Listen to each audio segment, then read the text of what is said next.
बिस्मिल्लाहिर्रहमानिर्रहीम। अस्सलाम वालेकुम वीवर्स, उम्मीद करता हूँ आप खैरियत से होंगे। मेरा नाम है कैसर मुमताज़ और आप देख रहे हैं मेरा यूट्यूब चैनल फार्मिंग विद कैसर।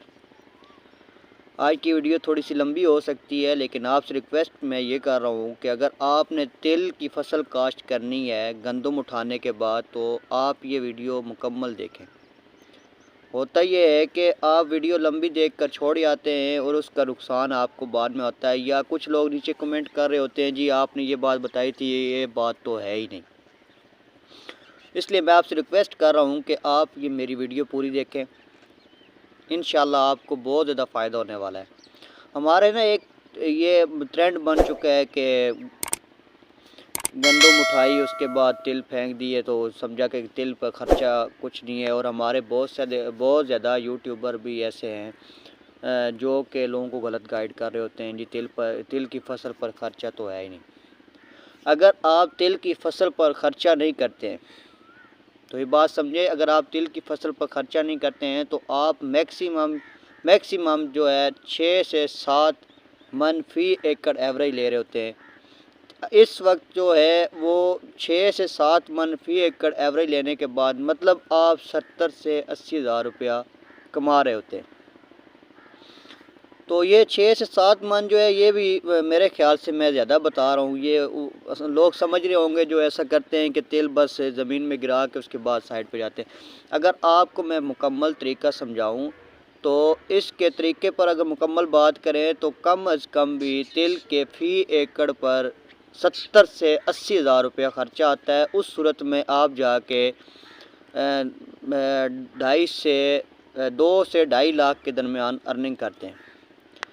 तिल पे अगर ख़र्चे की बात करूं तो ख़र्चा इस सूरत में आता है, जैसे आपने जो काश्त किया है जी तिल को अगर आपने खेलियों पर काश्त किया, डीज़ल पे आपके सामने, अगर कुछ लोगों के पास अपनी आलात भी नहीं होते जो मज़दूरी पे लगवाते हैं, तो खेलियों पर अगर तिल लगवाएं तो आप ख़ुद समझदार हैं जी आप किस तरह खेलियों पर तिल लगवाएंगे। 7 से 8 हज़ार रुपया तो आपको पहले दिन खर्चा आ जाता है। हाँ, ये बात अलग है कि तिल का जो है वो बीज वो आपको सस्ता मिल जाता है, वो कोई इतना ज़्यादा महंगा नहीं होता है बाकी हाईब्रिड बीजों की निस्बत।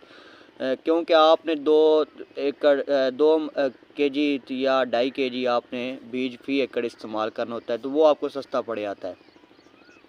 उसके बाद अगर खादों की बात करें, अगर आपने प्रॉपर पैदावार लेनी है तो आपने खादें भी इस्तेमाल करना है। वस्ती पंजाब में तकरीबन ये तिल काश्त करने का आपको तरीका सारा बता रहा हूँ कि आपने अगर खादें इस्तेमाल करनी है तो मेरे अंदाज़े के मुताबिक आपने तकरीबन 15 से 20 हज़ार की खादें आपने तिल की तैयारी पर इस्तेमाल करनी है, तब जाके आपने बेहतरीन फसल ले लेनी है। ठीक है। उसके बाद अगर बात करें उस पर स्प्रे वगैरह की, तो आपको कम से कम पहले गंद वाला स्प्रे करना होता है। अगर आप गंद वाला स्प्रे कर लेते हैं तो उसके बाद तिल की फसल पर बीमारियों का हमला होता है, वो कीड़े मकोड़ों का हमला होता है, वो आपने स्प्रे करना होता है। जब वो आप स्प्रे करते हैं तो आप खुद समझदार हैं, आपको स्प्रे करवाई भी देनी होती है, आपको स्प्रे के लिए जो जहर ख़रीद रहे होते हैं वो भी आपने देना होता है।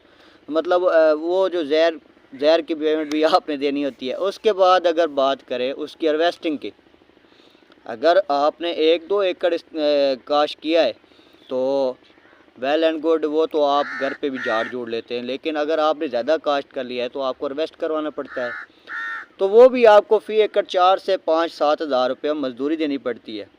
इस हिसाब से मैं ये समझता हूँ कि जो तिल की काश्त अगर प्रॉपर काश्त करनी है तिल की, तो आपको कम अज़ कम भी जो है 50-60-70 हज़ार रुपये आपका ख़र्चा आ जाता है, तब जाकर आप बेहतरीन पैदावार लेते हैं। फिर होता ही है कि अल्लाह पाक का कानून है जी, जब चाहे मौसम वगैरह का जो है आप समझदार हैं, ये अल्लाह पाक के हाथ में, ये इंसान के हाथ में नहीं है। मतलब अगर आपके तिल अगर तो बारिश हो गई तो वेल एंड गुड, अगर बारिश नहीं होती है तो उस सूरत में आपको पानी भी लगाना पड़ता है, और अगर बारिश ज़्यादा हो जाती है तो उस सूरत में आपके तिल मर भी जाते हैं, तो वो सारा ख़र्चा जो होता है वो ज़ाया हो जाता है। तो बताने का वीडियो लेंथी हो गई है बहुत ज़्यादा। बताने का मकसद आपको ये है कि आप बस ये बात जहन में न डालने कि बस तिल काश्त करने जी फेंकने हैं तिल, तो बस उसके बाद जो है रिज़ल्ट आ जाना है जी हमने 70-80 हज़ार 90 हज़ार रुपये कमा लेना। अगर तेल की प्रॉपर आपने काश करनी होती है तो आपको मैंने ख़र्चा बता दिया है। इसमें से कुछ कमी पेशी हो सकती है, कुछ ज़्यादा हो सकता है, कुछ कम हो सकता है, लेकिन अगर प्रॉपर तरीके की बात करें तो ये इतना ख़र्चा नॉर्मल आपकी तिल की फसल पर आ जाता है। अब आपसे रिक्वेस्ट ये की जाती है कि आप इस वक्त जो रेट मार्केट में चल रहा है 18,000 प्लस है फ़ी मन, तो ये आगे सीज़न में जाके डिपेंड करेगा कि आपके मुल्क में तिल कितने ज़्यादा काश्त हो रहे हैं या कितने ज़्यादा इलाके पर तिल काश्त हो, उस सूरत में आपका रेट बनेगा। तो आपसे रिक्वेस्ट ये की जाती है कि इस वक्त अगर आपने तिल काश्त करने हैं तो ये सारी वीडियो जो मैंने आपको सारी बातें बताई हैं इन पर अमल कर लेना है और इनको सोच लेना है। उसके बाद आपने ये फ़ैसला करना है। उम्मीद करता हूँ मेरी बात की समझ आ रही होगी। अगर मेरी बात की समझ आ रही है तो आपसे रिक्वेस्ट है कि मेरे चैनल को सब्सक्राइब कर लें ताकि आइंदा, और ये मैं वीडियो ऐसे नहीं बना रहा हूँ, ये मुकम्मल रिसर्च के बाद मैं वीडियो बनाता हूँ, उसके बाद आप लोगों तक पहुँचाता हूँ। तो मेरा ख्याल है कि आपको मेरी बातों की समझ भी आती होगी। अगर मेरी बातों की समझ नहीं आती या कोई आपका सवाल होता है आपके जहन में तो कमेंट कर दिया करें। इंशाल्लाह मैं उससे रिलेटेड आपको गाइड कर दूंगा और आप इंशाल्लाह नुकसान से बचेंगे। मेरा चैनल बनाने का मकसद ही ये है कि आप लोगों को ऐसे लोग जो मतलब मुकम्मल नॉलेज नहीं रखते हैं, लोगों की बातों में आकर स्टेप लेते हैं और बहुत ज़्यादा नुकसान उठाते हैं, तो ऐसे लोगों को गाइड किया जा सके। वीडियो काफ़ी लंबी हो रही है, मिलते हैं अगली वीडियो में इंशाल्लाह। अल्लाह हाफ़िज़।